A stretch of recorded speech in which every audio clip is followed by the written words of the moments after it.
Om Satchid Ananda Sharanam Om Shri Guru Kripahi Kevalam Om Shri Guru Sharanagato Om Shanti Shanti Shanti. Good morning, everyone. Good morning, everyone. Good morning, everyone out on television land. London and Cohasset and Weymouth and Chelmsford and Las Cruces and all points up and down and around this beautiful world of ours. So wonderful to have you here, so many old friends. Not that you're old, just treasured friends, let's put it that way, and new friends as well. So we welcome you to Ananda Ashrama, and we welcome Joydev and Nandi, we are on our maiden voyage of streaming live. So I know it's going to be perfect because you have worked so hard to bring this to fruition. Today we are honoring ourselves for being here. We wouldn't be here if we weren't aspiring souls, if we didn't have an inner life that compelled us to seek greater insight and greater understanding as we move forward on our spiritual journey. We are also honoring the man that I just heard on television called America's Gandhi, and that is Dr. Martin Luther King, Jr. And I remembered that he made a pilgrimage to India. I was very fortunate to be able to hear him speak in person. I was a student at the University of Arizona in Tucson, and he came to our campus to speak. And he was so charismatic. He was so powerful as a soul and as a personality. And of course, it's so interesting to learn in retrospect, the inner dynamic of such a soul who makes such a difference in the world. And so I remembered this morning that he had spent time in India because he had first, when he was in seminary in 1949, he had read everything he could about Mahatma Gandhi and everything that Mahatma Gandhi also wrote. And so he had always desired to make a pilgrimage to India, to meet with the direct disciples of Gandhi and to learn more in person. So he and Coretta went in 1959 and spent a month in India. And he said that, I'm going to quote from him directly. He said that he felt always in his reflections upon Gandhi and his work that he greatly reveals the workings of the Spirit of God.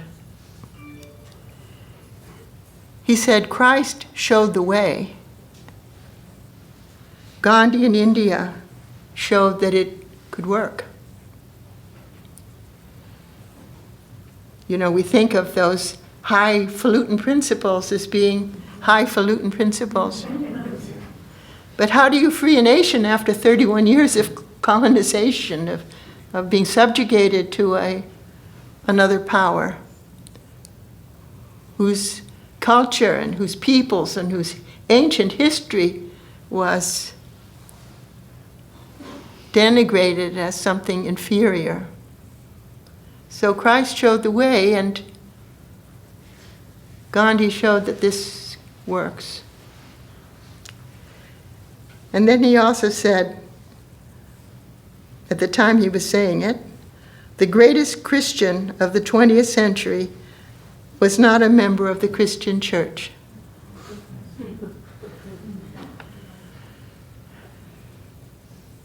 If you feel insulted by this remark, I'm not meaning it insultingly, but Christ did say, in my house are many mansions. If it were not true, I would have told you so. The principles that Christ taught, the principles that the great saviors and avatars, those great souls who have achieved such pinnacles of spirituality, the principles are universal. No matter what our path, no matter what our faith tradition, the means and the methods are at the foundation. The same has been taught. And that has to do with love. That has to do with loving kindness, as the Buddhists say. It has to do with love one's neighbor as your very self, as your nearest and dearest family. And so Gandhiji exemplified putting those principles to work, looking at the oppressor not with venomous hostility and a feeling of vengeance and revenge, which would have been totally counterproductive, both for those who were standing for what they strongly believed was a righteous cause,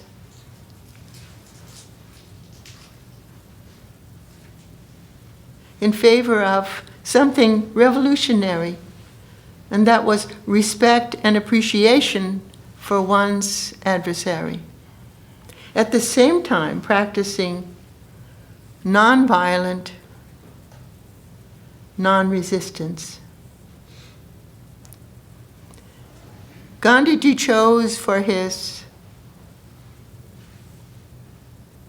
movement strong people,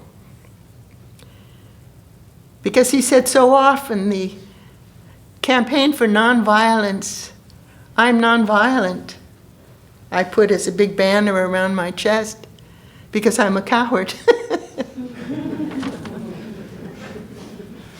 Instead, he chose people like the Pathans in Afghanistan, who were the greatest warriors, who were fearless in battle. And when they embraced nonviolence, that was saying something. So, if you could be nonviolent in the front line and have every capability in the very sinew of your being to completely pulverize the opposition in front of you, but didn't. And so Martin Luther King and Coretta had the opportunity to meet with Gandhi's living disciples. It had only been a few years since Gandhi was assassinated. And so all of the key figures were alive, and they said, Coretta said it was like meeting George Washington and Abraham Lincoln and everybody all in one breakfast.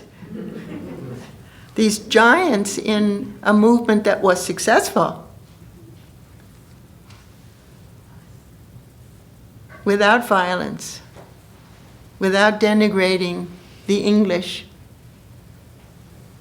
who had also contributed monumental goodness to India, as well as the humiliation of being a conquered people after having been an empire of its own for so many millennia. We're here today to honor Swami Vivekananda, who is on our altar, and also right here,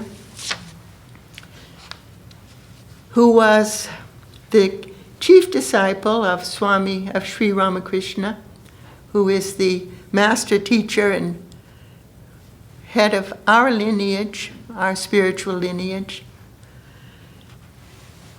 Sri Ramakrishna, many people believe to this day that he was also an avatar, an exalted being who came to earth to continue to help to guide us on the path toward liberation from all the things that keep us bound, all of the things that enchain us, as Swami Vivekananda said in his poem, "Chains, though of gold, are no less strong to bind us than chains of steel or iron." So they may be bondages that we have chosen because they feel good and we enjoy them, but nevertheless they stand in the way of our highest good and greatest happiness. Swami Vivekananda was a totally unique man. As a young man, he was quite arrogant because he was quite superior. But he was actually very special. He really was extraordinary.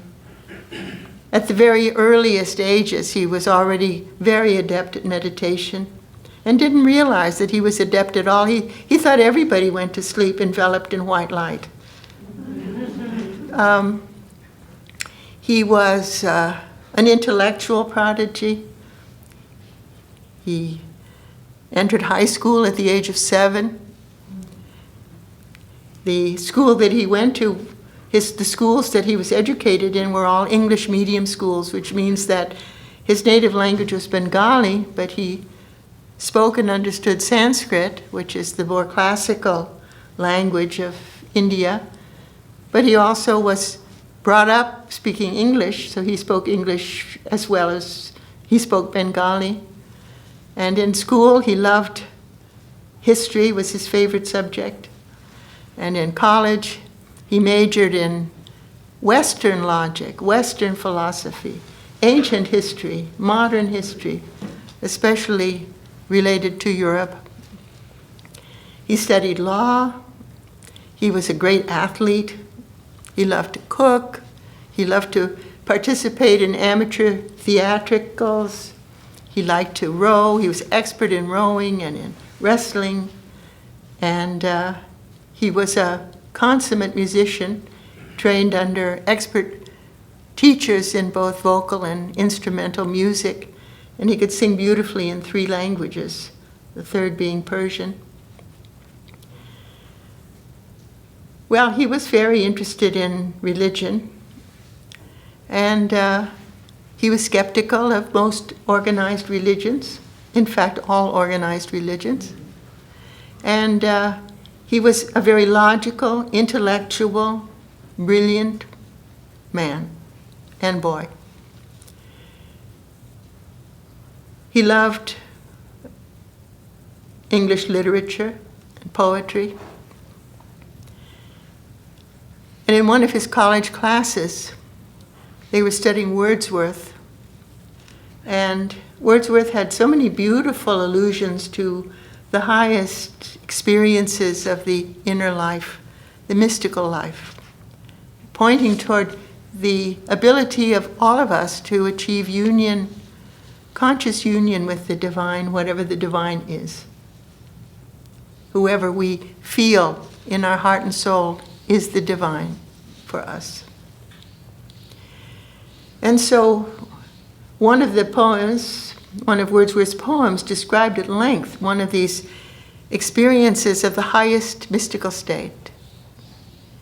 And the young Naren, is what was his given name before he became a monk, said, "Do you know anybody? Have you heard of anybody who's really experienced this, who's around now? Because I'd like to sit down with them and have a Starbucks."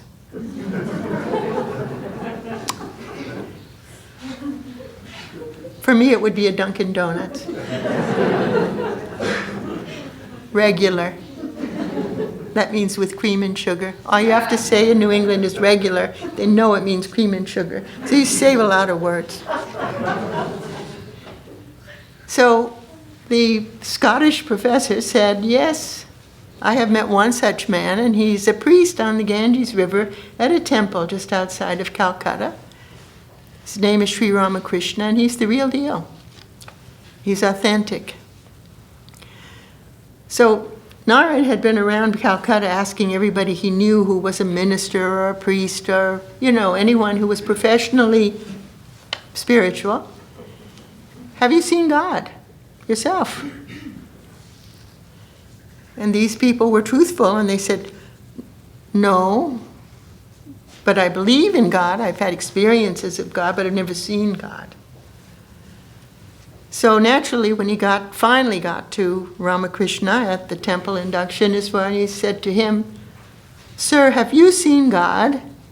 And this Ramakrishna was probably the 100th person he had asked, so he wasn't having that high expectations, except he came with a recommendation from his professor in college. And Ramakrishna said, "Yes, I have. I've seen him more clearly than I see you standing in front of me, and I can help you to see him too." Well, that stopped this boy in his tracks. This 18-year-old boy who knew everything. All 18-year-olds, we all knew everything. But Narayan knew more than most of us did at 18, especially in the intellectual department. And so he became Sri Ramakrishna's disciple for 6 years. And don't think for a minute that he didn't test Sri Ramakrishna every step of the way, because you don't give up your skepticism or your logic or your common sense, nor should we on the spiritual journey. And Sri Ramakrishna welcomed these tests, as any true teacher will.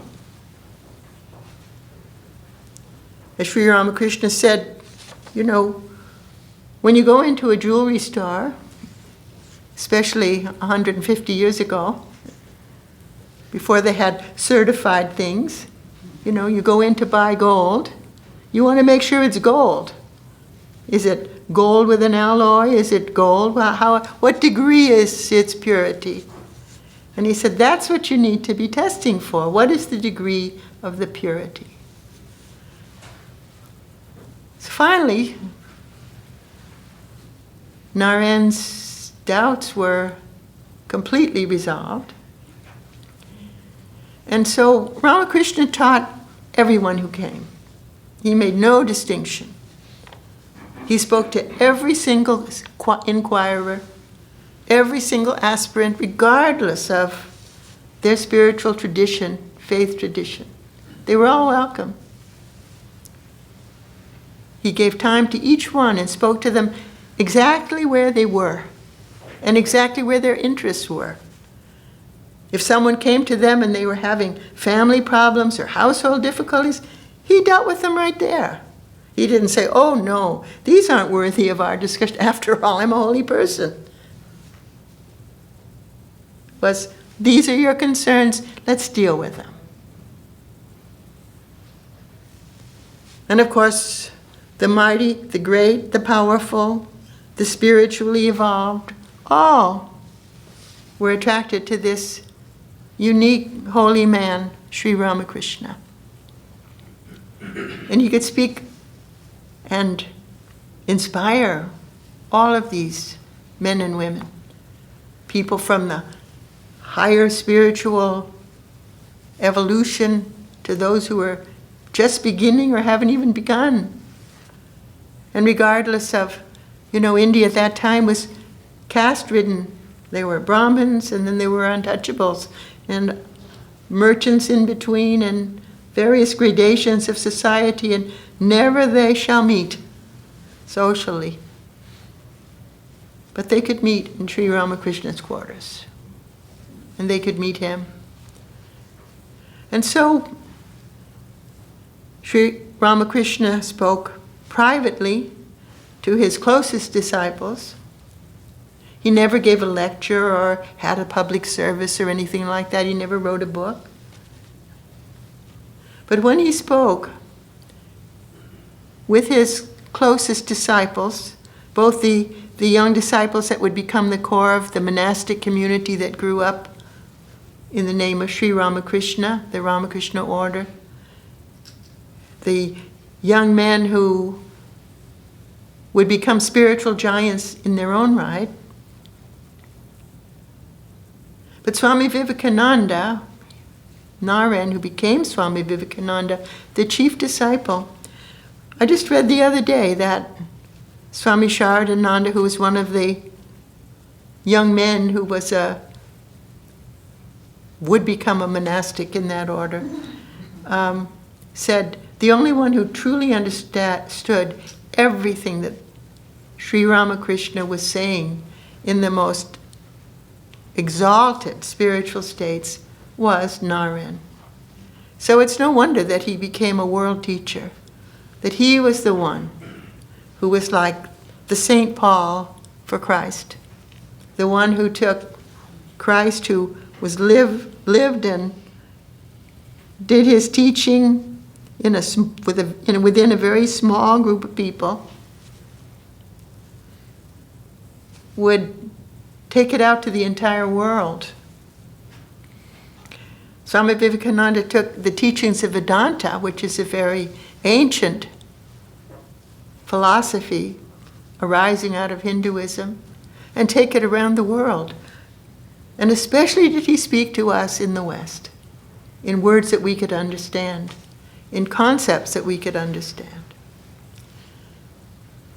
So, he appealed to, he was like a dynamo.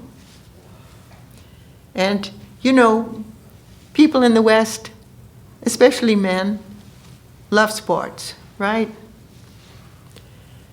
And golf, the game of golf, for example.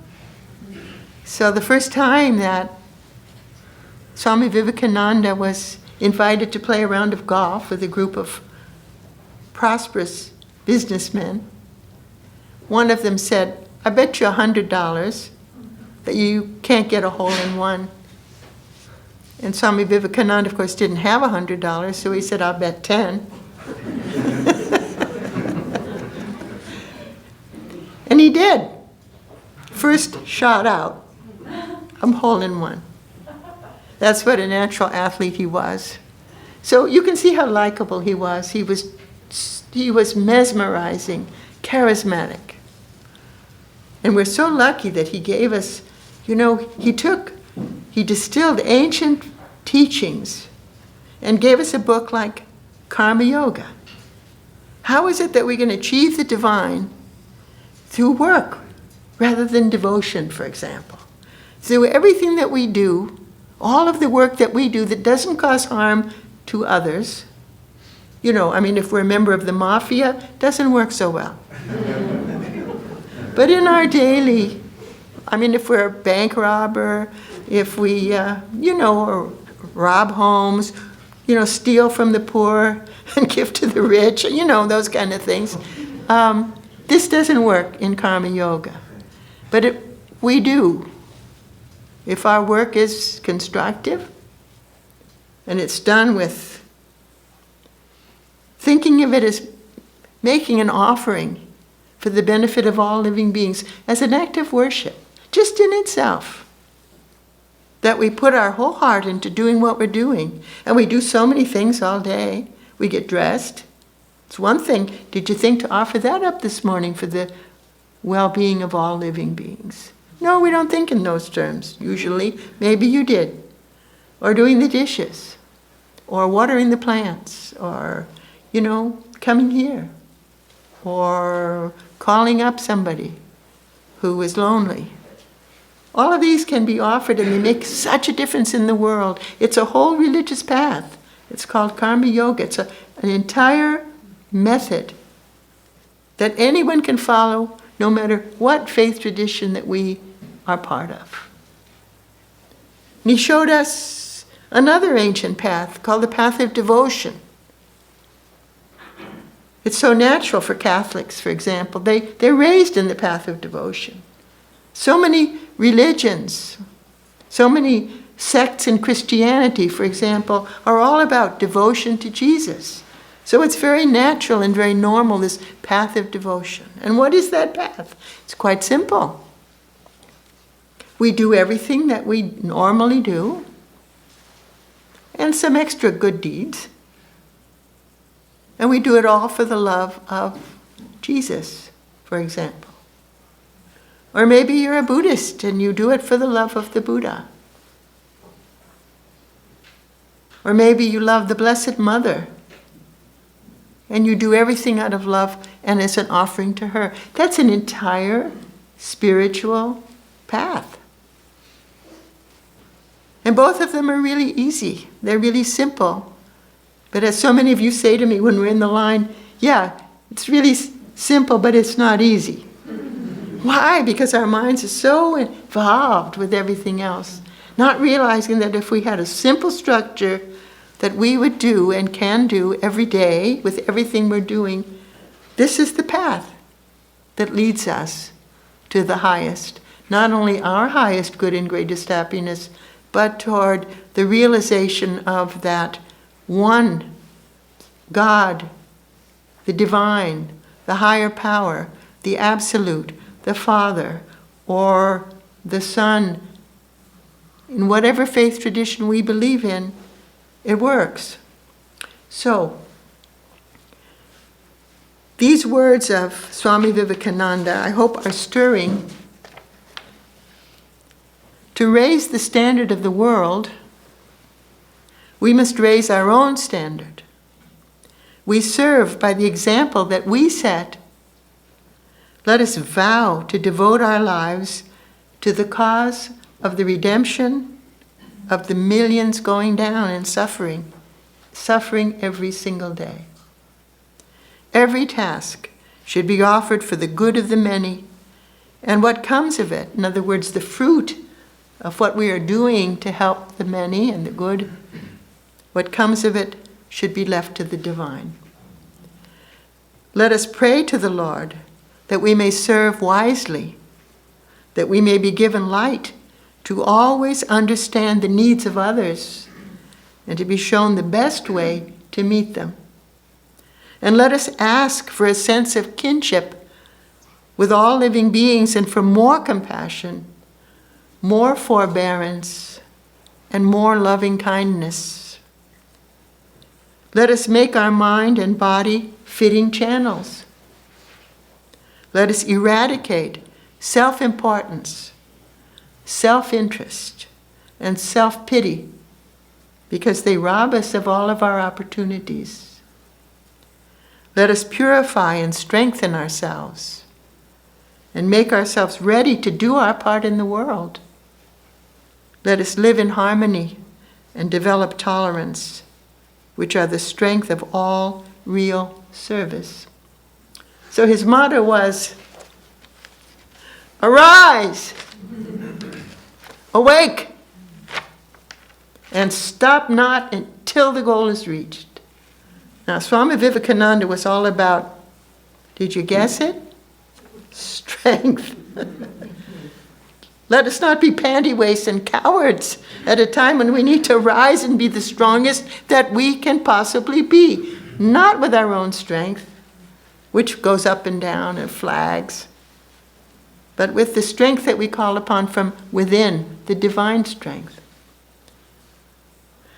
So how do we do this? He gives us, the foundation of this talk are his own teachings, because Vivekananda was a prodigy spiritually as well, or he couldn't have understood all of the subtleties and nuances of Ramakrishna's teachings, which in no way contradict the teachings of the other great souls who have come to earth.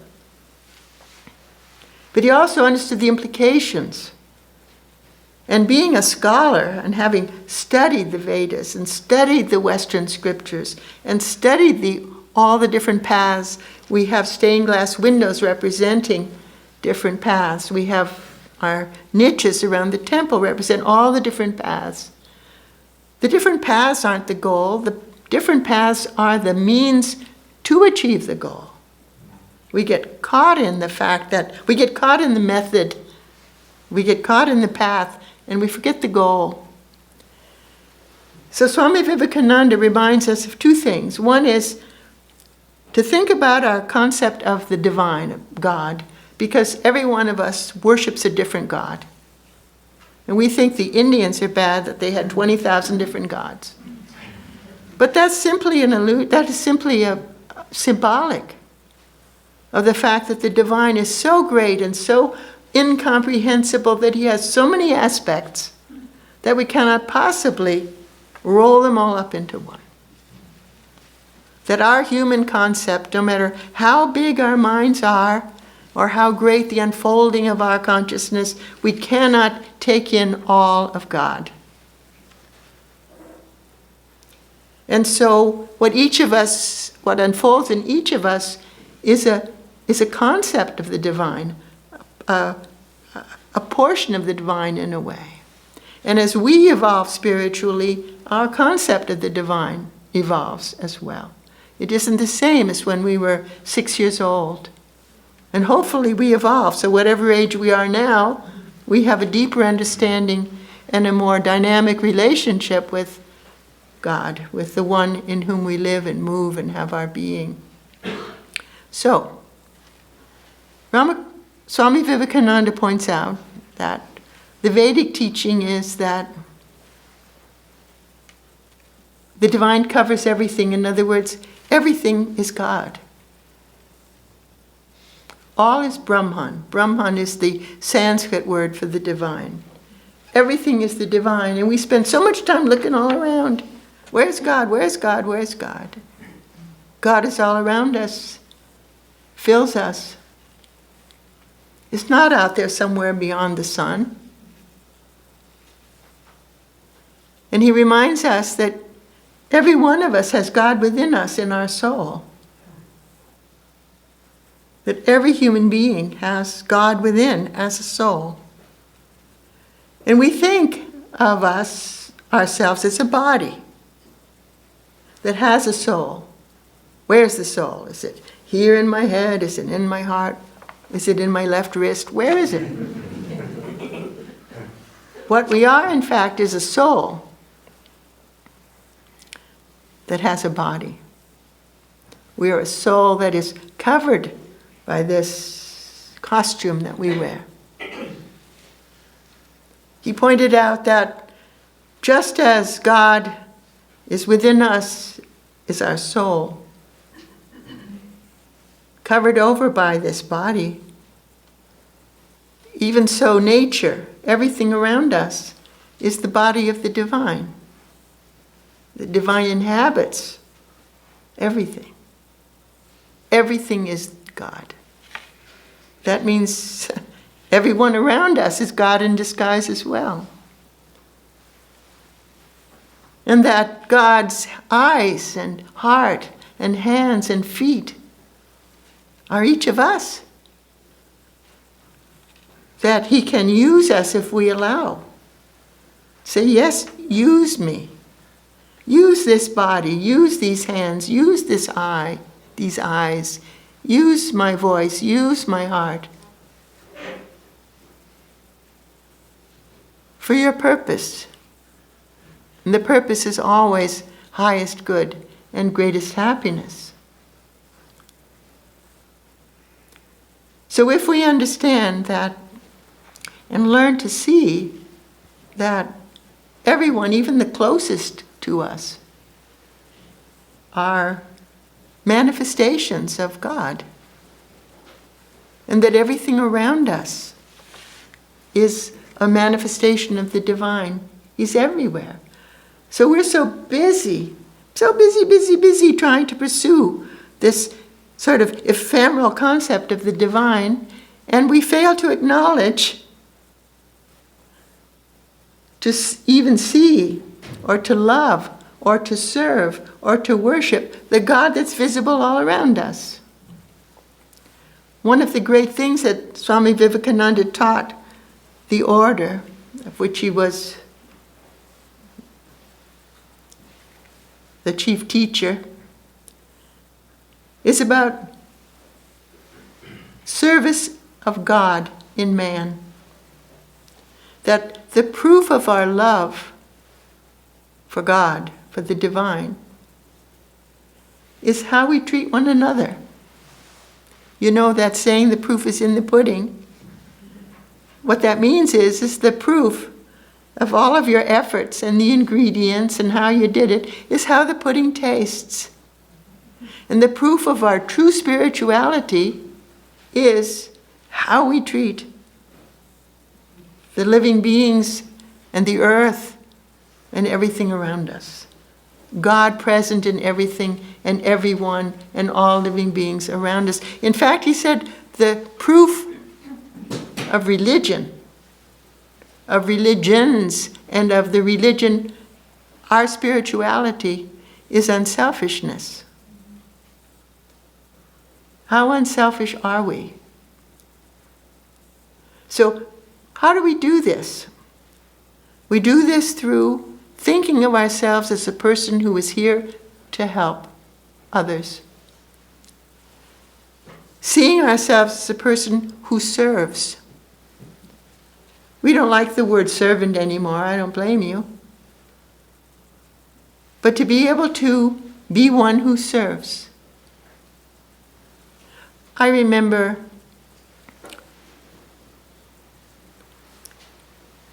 so much, how can I forget? When I had the opportunity, for those of us who had the opportunity to live with Mataji, who was my spiritual teacher and guru,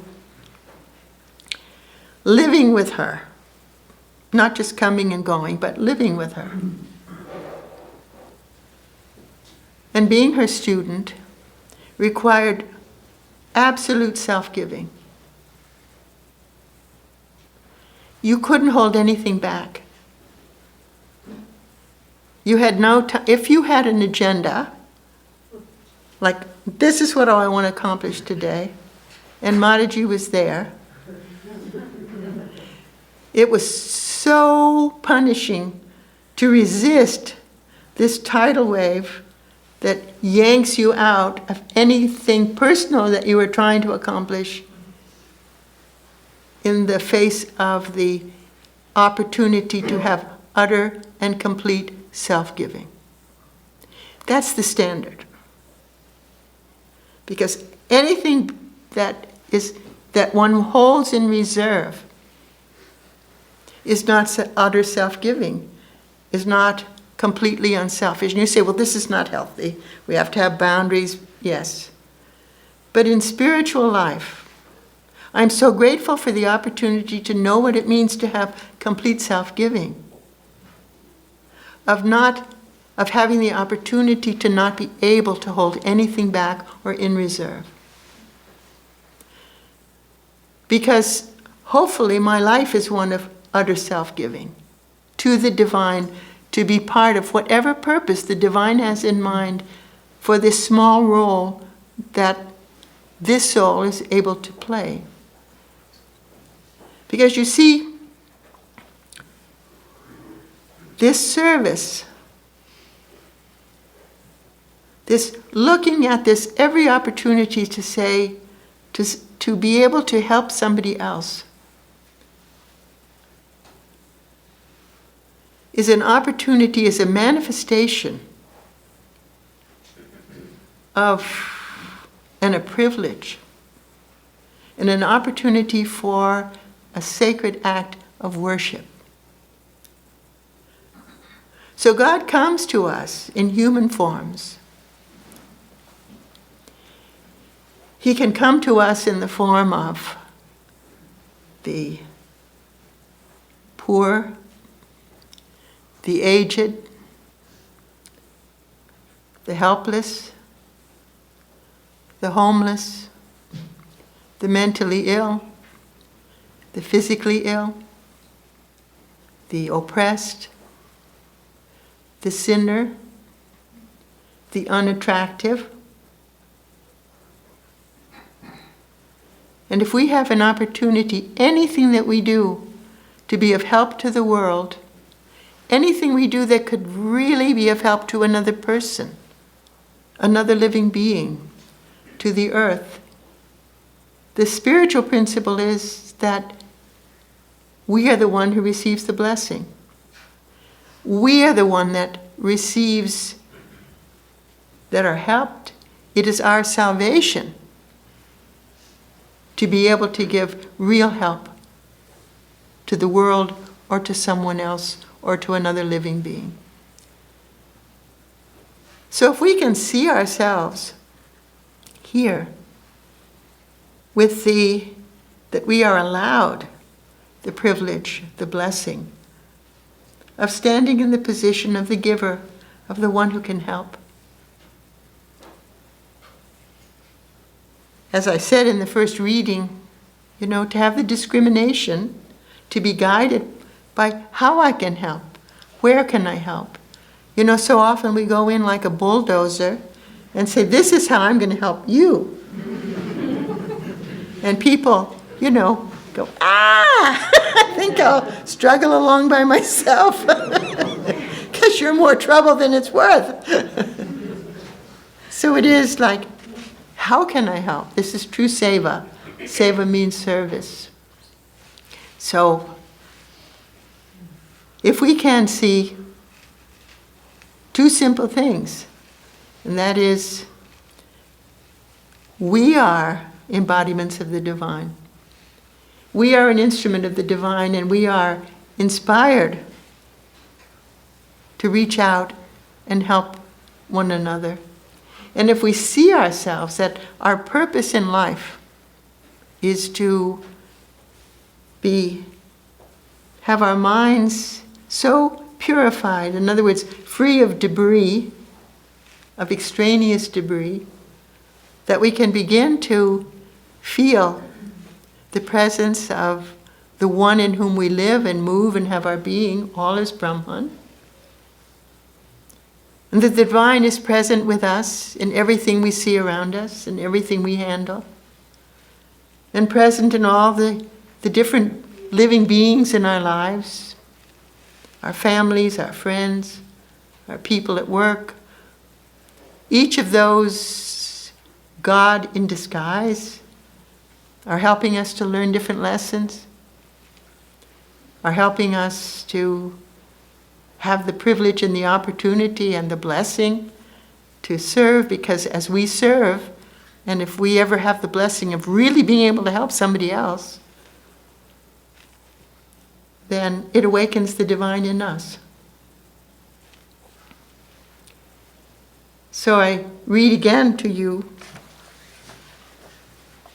to raise the standard of the world, we must raise our own standard.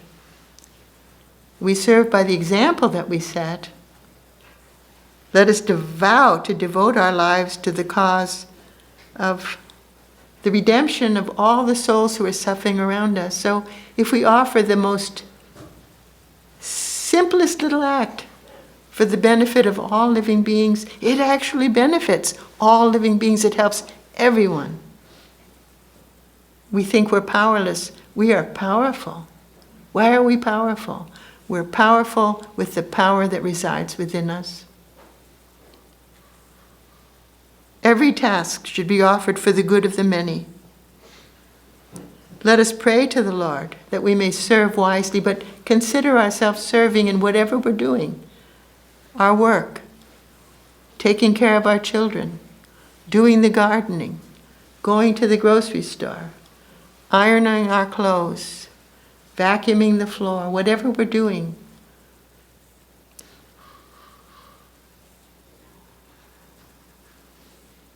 Let us pray that we may be given light to always understand the needs of others and to be shown the best way to meet them.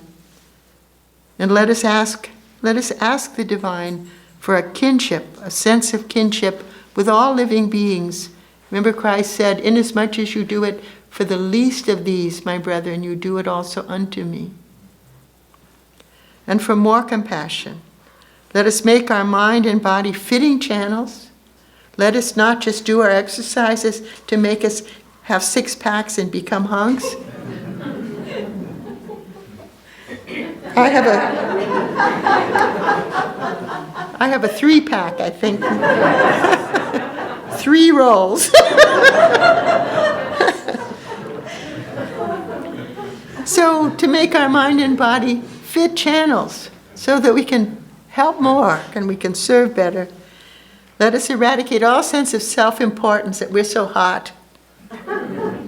And self-interest, that everything has to revolve around us, rather that it revolve around the divine, who is the divine light, who is the source of our wisdom, who always helps us with true guidance when we ask.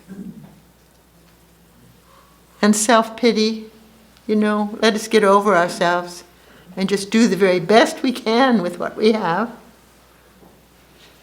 because they rob us of our opportunities. There are so many blessings that are in every experience that comes. And if we're so immersed in self-pity, how can we even see those things that are blessings? Let us purify and strengthen ourselves and make ourselves ready always to do our part in this world.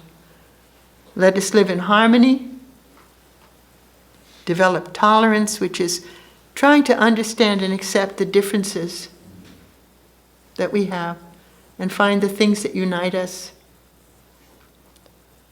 which are the strength and the foundation of all real and lasting service. So, my friends, arise, awake, keep plugging at it, but don't stop until you can do all this. And the promise is from all the great teachers in all traditions that we all will reach the goal safely. Martin Luther King said, life's most persistent and urgent question is, what are you doing for others? Next Sunday, we will be celebrating the 114th anniversary of Swami Paramananda's work. I hope you'll be able to join us for this wonderful celebration. And on Thursday evening, we have a meditation and class on the Bhagavad Gita.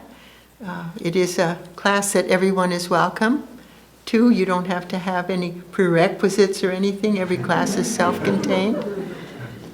And it starts out with 15 minutes of silent meditation, and then members of the speakers community will teach several verses from the Bhagavad Gita. Refreshments will be served, I think, in the library after this service. Yes, thank you.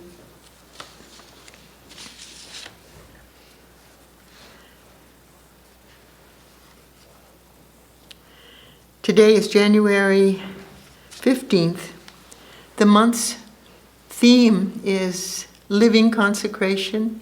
We offer our life as a consecrated person, that we see ourselves as more than just our ordinary human selves, but that we have a higher purpose. Today says, our real awakening in the spiritual sense takes place when we dedicate our life to an exalted ideal. And from one of Swami Paramananda's poems, my heart is your throne, yea, it is for you alone. It is love's own design and built by life's unmixed devotion. It is designed by love, encircled by love. It is love's own creation. And the lesson for today is, the beginning of our regeneration takes place when we know our true nature through our connection with the divine.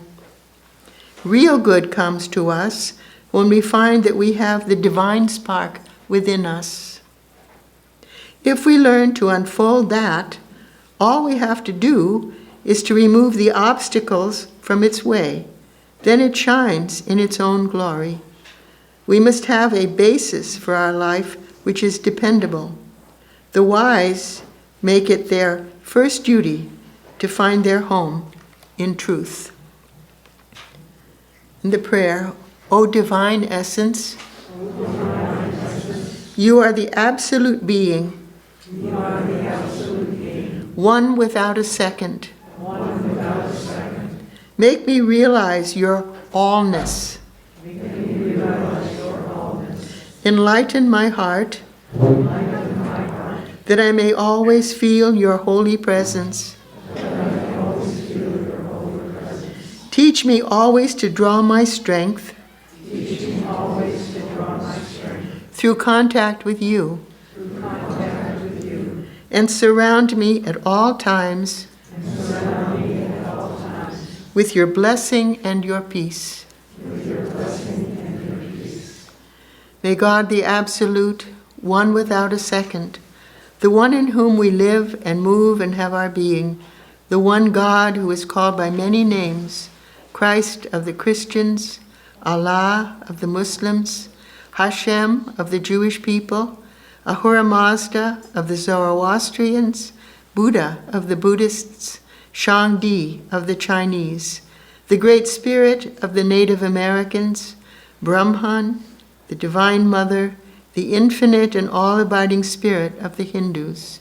May you, who are our Mother, Father, Friend, Companion, Beloved, and Guide, grant unto us all your peace and harmony. Peace, peace, peace be unto us and unto all living beings.